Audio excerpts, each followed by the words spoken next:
Hello दोस्तों, स्वागत है हमारे स्टोरी सुपर कहानी चैनल पर। भगवान कृष्ण द्वारा परम सत्य उपदेश श्री कृष्ण के अनमोल सुविचार सही होगा और उसके परिणाम फलदायी होंगे। इसके अतिरिक्त जिस कार्य को हम पूरे मन से प्रेम पूर्वक करेंगे तो वो न सिर्फ हमारे लिए बल्कि समाज के लिए भी हितप्रद होगा। नर्क के 3 द्वार हैं, काम, क्रोध और लोभ।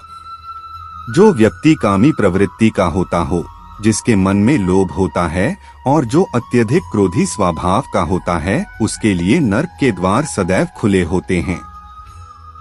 अर्थात ऐसे व्यक्ति को तो सिर्फ नर्क में ही जगह मिलती है। मैं ही सृष्टि का आदि, मध्य और अंत हूँ। भगवान श्री कृष्ण ही इस सृष्टि के पालनहार है। वही इस संसार की शुरुआत थे, वही मध्य और वही अंत होंगे। जो आप जो चाहते हैं उसके लिए नहीं लड़ते हैं, तो जो खोया उसके लिए मत रो। मनुष्य सब कुछ चाहता है पर सब कुछ उसे नहीं मिल सकता। आपको जो नहीं मिला उसके लिए पश्चाताप मत करो, और जो आपसे खो गया, जो आपसे अलग हो गया, उसके लिए निराश भी मत हो। मैं सभी प्राणियों के हृदय में स्थित आत्मा हूँ। मैं सभी प्राणियों का आदि, मध्य और अंत भी हूँ। हर व्यक्ति श्री कृष्ण से जुड़ा है और श्री कृष्ण हर व्यक्ति से जुड़े हैं। वही हमारे आदि, मध्य और अंत है। ठंड या गर्मी, सुख या दर्द का अनुभव करें। ये अनुभव क्षणभंगुर हैं, वे आते हैं और जाते हैं। उन्हें धैर्य पूर्वक सहन करें। समय एक सा नहीं रहता। आज दुख है तो कल सुख भी आएंगे, और सुख के बाद दुख भी आना स्वाभाविक है। आपको पूरे धैर्य और श्री कृष्ण पर विश्वास के साथ अपना जीवन निर्वाह करना चाहिए। सत्य कभी नष्ट नहीं हो सकता। अच्छा करने से नहीं डरना चाहिए। लोग अक्सर सच कहने से बचते हैं या डरते हैं, पर सत्य कभी छुप नहीं सकता और न ही कभी मिट सकता है।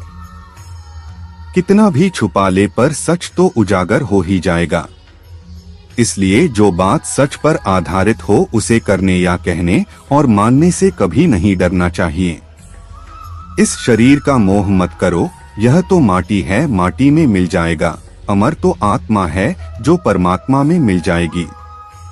लोग अपने शरीर को सुंदर बनाने में लगे रहते हैं, पर आत्मा की सुंदरता शरीर की सुंदरता से कहीं ज्यादा महत्वपूर्ण है। शरीर तो नश्वर है, मिट्टी ही तो है, तो मिट्टी में ही मिल जाता है, पर आत्मा अमर है, इसलिए आत्मा की सुंदरता पर ध्यान दो। आत्मा की सुंदरता अपने को श्री कृष्ण में लीन करने में मिलती है। जो हुआ अच्छा हुआ। जो होता है अच्छे के लिए होता है। कभी कभी विपरीत परिस्थितियां हमारी वर्तमान स्थिति को अच्छा करने के लिए आती हैं।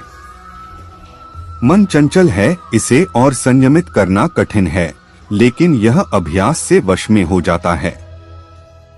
मन चंचल होता है, यह इधर उधर भागता है और किसी भी कार्य की एकाग्रता का दुश्मन है। लेकिन यदि यह व्यक्ति के वश में हो जाए तो इससे अच्छा कोई मित्र नहीं है। मन को एकाग्र करना जरूरी है, बस थोड़े से प्रयास और अभ्यास की जरूरत है। मेरे लिए न कोई घृणित है और न ही कोई प्रिय, न कोई निर्धन है और न ही कोई धनी, बस जो भक्ति भाव के साथ मुझे याद करते हैं मैं उनका हूँ और वो मेरे। कृष्ण कोट्स। श्री कृष्ण उन्हीं के हैं जो श्री कृष्ण के हैं। भगवान तो बस प्रेम भक्ति के भूखे हैं। जो भी उनकी भक्ति में लीन होता है, जो भी प्रेम से उन्हें याद करता है, वो सदैव उसका कल्याण करते हैं। मैं हमेशा तुम्हारे साथ और तुम्हारे आसपास रहता है, चाहे तुम कुछ भी कर रहे हो। जब भी आप कोई बुरा कार्य करते हो या अच्छा कार्य करते हो, आपको लगता है कि कोई देख नहीं रहा, तो यहाँ श्री श्री कृष्ण कहते हैं कि तुम जो कुछ भी कर रहे हो, मेरी दृष्टि सदैव तुम पर है। इसलिए आप यह मत समझे कि आप अकेले हैं, आपके साथ श्री कृष्ण सदैव हैं। जो कुछ हुआ अच्छे के लिए हुआ। जो हो रहा है अच्छे के लिए हो रहा है। जो होगा वह भी अच्छे के लिए ही होगा। जो कुछ हुआ अच्छे के लिए हुआ। जो हो रहा है अच्छे के लिए हो रहा है। जो होगा वह भी अच्छे के लिए ही होगा। तो सकारात्मक रहो और अपना कर्म करो। आप वही हैं जिसमें आप विश्वास करते हैं। आप वह बन जाते हैं जो आप मानते हैं कि आप बन सकते हैं। हमारी सफलता और असफलता इस बात पर निर्भर करती है कि हम खुद पर कितना विश्वास करते हैं। व्यक्ति जो चाहे बन सकता है यदि पूरे विश्वास के साथ अपने लक्ष्य पर लगातार चलता रहे। जिस इंसान के चारों तरफ नकारात्मक लोग रहते हैं उस इंसान का मंजिल से भटक जाना तय है। कहते हैं मन के हारे हार है और मन के जीते जीत। जिस प्रकार सकारात्मक विचारों से सफलता मिलती है उसी प्रकार नकारात्मक विचार असफलता के मार्ग की ओर अग्रसर करते हैं। क्योंकि जैसा हम सोचते हैं वैसे ही हम बनते जाते हैं और अपने विचारों के माध्यम से ही हमें नकारात्मक और सकारात्मक परिणाम मिलते हैं। भगवत गीता के सुविचार। श्री कृष्ण द्वारा महान उपदेश। अपने अनिवार्य कर्तव्य का पालन करें क्योंकि क्रिया वास्तव में निष्क्रियता से बेहतर है।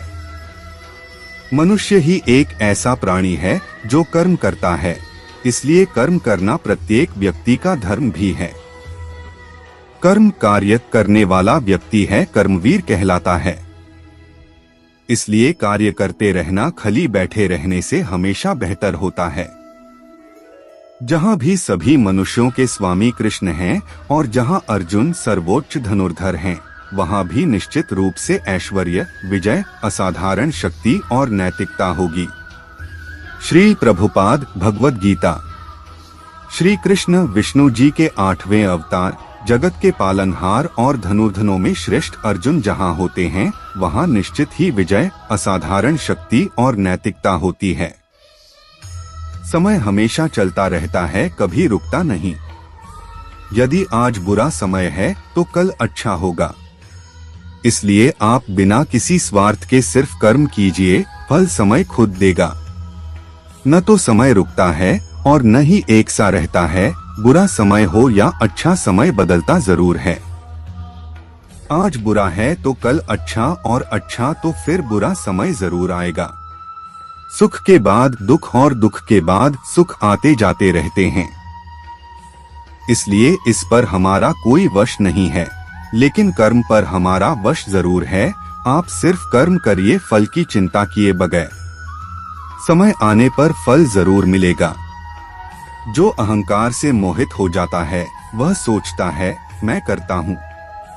जो अज्ञानी व्यक्ति होता है वो यह गलतफहमी पाल लेता है कि मैं करता हूँ, सभी कार्य मेरे द्वारा किए जा रहे हैं, ऐसा जान उसमें अहंकार घर कर लेता है।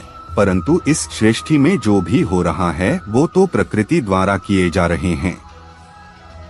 अज्ञानता के कारण व्यक्ति में जो मैं का अहंकार जन्म ले लेता है तो उसका पतन होना निश्चित है। मैं किसी का भाग्य निर्माण नहीं करता, हर व्यक्ति अपना भाग्य स्वयं बनता है। श्री कृष्ण कहते हैं कि वो किसी के भी भाग्य के निर्माता नहीं है, व्यक्ति खुद ही अपना भाग्य लिखता है। आप जैसा बीज बोएंगे आप वैसी ही फसल ही काटेंगे। आप जैसा कर्म करेंगे आपको वैसे है परिणाम मिलेंगे। यदि विद्यार्थी मन लगाकर पढ़ाई करेंगे तो परीक्षा में सफल होंगे। इसलिए हर व्यक्ति का भाग्य तभी बदलेगा जब वो ऐसे कर्म करेगा।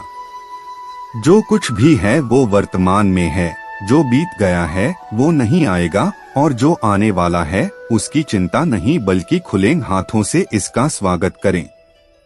भ्रम और संदेह से परे, जब आप भगवान से प्यार करते हैं तो आप हर चीज से प्यार करते हैं। चैनल को लाइक करें और सब्सक्राइब करें।